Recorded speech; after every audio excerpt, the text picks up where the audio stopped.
The best way to learn Scrum is by doing Scrum. The next best is learning from others via stories. Enjoy my collection of Scrum Fables inspired by Aesop based on my real-world experiences. Scrum Fables.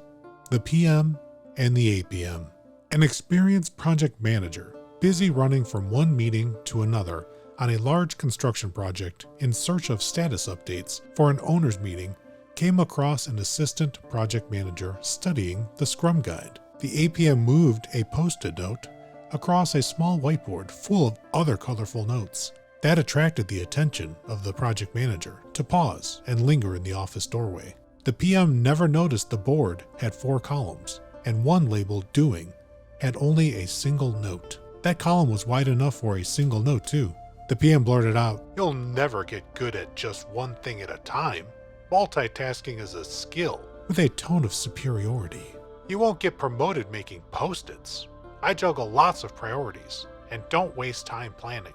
The APM heard all this, but did not try to respond. A few months later, the project manager hurriedly passed the assistant manager's office, rushing for another set of urgent status updates.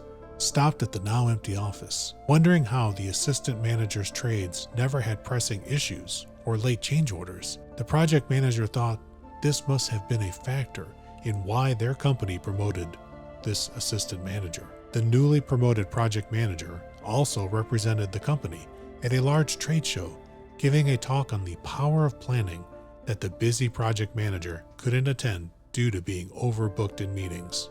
The moral? Appearances are deceptive. Multitasking is a myth. This Scrum Fable is a work of fiction based on the author's experiences. Any similarity to actual persons, living or dead, or actual events is purely coincidental. Inspired by Aesop's Fables, the Ant and the Chrysalis.